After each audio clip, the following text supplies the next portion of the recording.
What up, guys? It's Bananaowns here, bringing you another episode of my Bananaowns Fight series. This time we're going to be tackling the third boss of Dark Souls 3. And I hate this boss fight. This boss is... The way I'm going to describe it is I hate a boss with a gimmick. Bosses with gimmicks in Dark Souls are probably the worst ones of the game. You know, everything... When you mention a boss with a gimmick, everyone thinks of the Bed of Chaos, and that's exactly what I think about too. So here we are. We have the curse-rotted Greatwood, and well, I assume it's a he, but this giant tree, I'm going to call it, this giant tree can only be hurt if you attack certain appendages.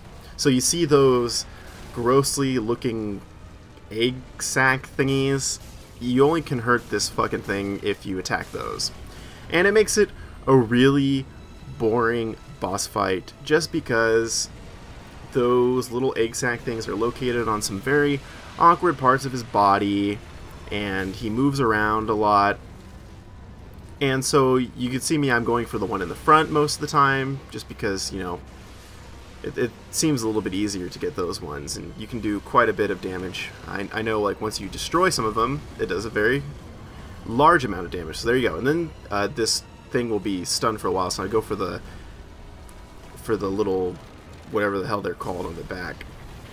But yeah, and that's pretty cool, actually. I actually really enjoyed this set piece moment where you get to fall down there, and then if you find this area before this boss battle, actually you can join the Mound Maker Covenant down here. Once you find this boss battle, though, you have to put off, and there's like another side quest that will allow you to join the Covenant. So if you find it early, like I did, then enjoy, because this area is pretty cool, and it's a nice little hidden thing, which makes Dark Souls pretty much was well known for figuring out stuff. I know I was really proud to figure it out. So you may have noticed earlier that I had to pick up my souls. Yeah, I died. I fucking died one time on this boss battle, and it wasn't fun.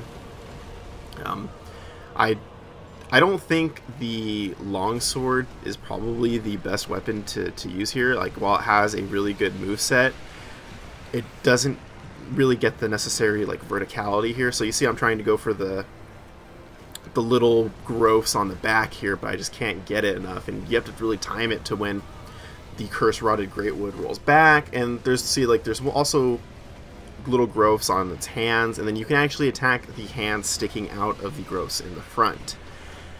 So I'm just trying to wail my sword and figure out if I can find any more growths that are easier, because going to attack the hand maybe isn't the best idea, but you see I have to resort to that right now. Oh, okay.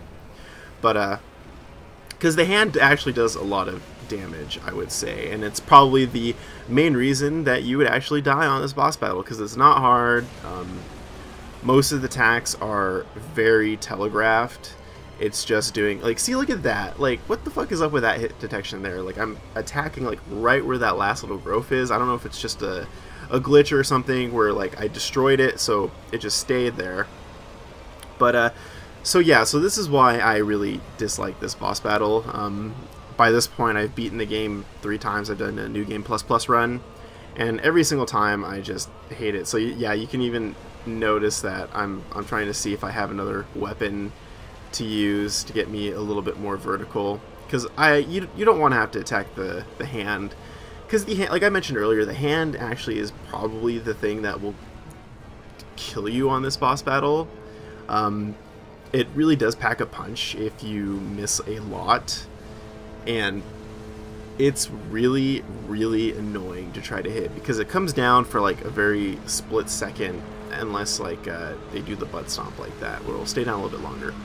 But yeah, so it's just annoying to attack the hand because the window to attack it is so small, and compared to this boss battle where everything is like heavily exaggerated. So you see I just have a little bit here, and I use an ember to restore all my health here. Oh, try to two-hand, get attacked. And that's what I mean by how the window is a little bit small. Of course, like, I mistimed that, and so right now it's just playing the waiting game here. Just waiting for that hand to drop down long enough so I can attack it. And you could as the viewer, you could tell this is not a difficult boss battle. It's just a pain in the ass. I really do hate these gimmicky ones. And then, unfortunately, I think Dark Souls... I think this is actually the Dark Souls game that has the most amount of these gimmicky ones, which can't be just one on really being able to dodge attacks. We have to do something very specific. And I just really dislike that. It just mostly just because, as I mentioned earlier, it reminds me of the Bed of Chaos a lot, and that was... I don't think anyone has the Bed of Chaos as like their favorite boss fight ever. I don't even think anyone has it as like their top like 10 boss fights ever. I think it's probably almost like always in like the worst one. But hey, you know, that's cool, I guess. So I could land a running attack there real quick, and that was actually kind of convenient. Finish the... There we go. There's the Curse Rotted Greatwood. And that's it for this boss fight. It's pretty easy, but just kind of annoying. And you can see I get a Skype call there. Ooh, fun times. Anyways, that's it for this episode, so I'll see you in the next one.